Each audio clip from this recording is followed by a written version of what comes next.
So you've tried everything. Your accounts are still limited. You can't get any action down. You actually have to put on your clothes, put on your shoes, you put on your disguise. Okay.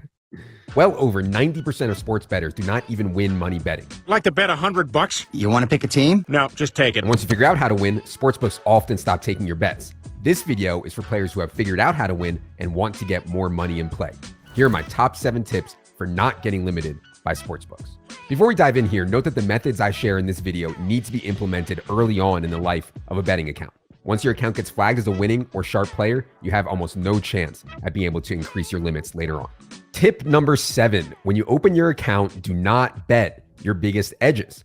The first bets that you make are going to tell the sportsbook a lot about you. If you open an account and you start betting player props immediately, they're going to have their eye on you.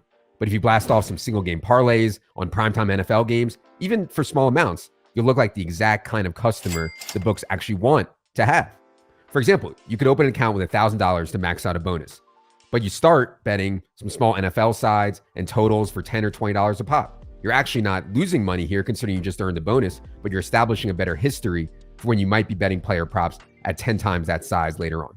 Tip number 6, bet parlays, single game parlays, and teasers. The majority of professional bettors make straight bets. In other words, $550 to win 500 on the Eagles -7, or $1,100 to win 1,000 on over 45 points in the game.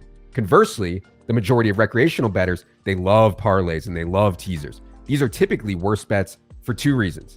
First, the payouts on the parlays and teasers are often worse than what the true odds should be. And second, most recreational bettors have a hard time finding 1+ EV bet, let alone 2. So by mixing in parlays, SGPs, and teasers, we can throw the books off our scent. If we can combine one good bet with one break-even bet, we aren't even losing too much value. Tip number 5, bet mostly major markets. Sportsbooks have a ton of ground to cover. There's just so many sports and derivative markets and props and live betting and futures that they're taking action on. So we need to be aware that the bigger the sport is, the more liquid the market is, and the more they're okay with taking sharper action. If we're regularly betting WNBA, XFL, strikeout props, well, the books aren't going to be very happy with us. So we want to at least give them some action on NFL and NBA sides and totals, the biggest markets. That's what the books want action on. They know that the people betting Juwan Johnson under 11.5 receiving yards are far more likely to be winners than the people betting Saints -3. Tip number 4, don't bet stale or off-market lines too often. Lines are always moving. One way to ensure that books know you're a winning player is to only take bets on their site that are the best in the market. And there's plenty of times that this happens.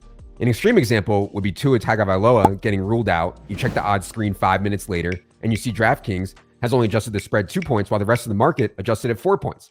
Picking off that stale number on DraftKings is certainly plus EV, but is it worth it for account longevity? A more subtle example is when square books lag behind sharper ones. Shops like Circa, Bookmaker, Pinnacle, and Chris have the sharpest lines because they take the most professional action. So if those books are at Bills -140, but someone like Fox Bet or MGM has Bills -110, the Bills -110 is almost certainly a plus EV bet. That said, cleaning the board of these off-market lines repeatedly is a surefire way to get your account flagged. If you're always getting the best price, books are going to know. They can look at your betting history and compare the price you got to other books at that time. So I'm not saying purposefully to take bets that are worse than you could get, take prices worse than you could get elsewhere, but just keep in mind, they will be watching you to see if you always get the best price at their book. Tip number 3, don't bet the full limit and do not send bets for approval. If a book's limit on a bet is $1,000, don't bet $1,000. Don't ask for $1,500. Don't even bet $900. Stay comfortably under the limit, somewhere around that 60 to 70% range, so you don't get anyone's attention. Now, I know this is hard because many books won't let you know what the limit actually is. You can test it by trying to bet a reasonable amount and seeing what happens. If your bet gets sent for approval, immediately decline that and try a lower number. Eventually, you'll get a feel for what the general limits are, and keep in mind, those will vary by market and sport. Number 2, do not cash out till you're completely done with the sportsbook. Again, we're trying to make the people in the risk room at the sportsbook think we are a recreational bettor. And most recreational bettors, they don't cash out regularly, if at all. They keep money on the site till they lose it. That means if we won again, it would be $12.25 million. Oh, hell yeah. Let it ride. Let it ride. Yeah. So we never want to hit the cash out button unless we absolutely have to. And if we do have to cash out, we want to do it at common times, such as after the Super Bowl, towards the end of March Madness, because that's when millions of other people are cashing out. It's less likely to raise flags. Tip number 1, when all else fails, bet at the kiosk or in person. So you've tried everything. Your accounts are still limited. You can't get any action down. You actually have to put on your clothes, put on your shoes, you put on your disguise. Okay. And I get it. Making the trip to the sportsbook in a casino isn't practical for everyone. It's far, far, far more inconvenient, but it is a great way to get more action. Almost all books take more action at the counter, and the kiosks are usually completely anonymous. So take advantage of the fact that sportsbooks don't communicate well between their online apps and their in-person retail shops. Oh, and one more thing before I go. You're going to get limited. Eventually, you're going to get limited. There's nothing we can do.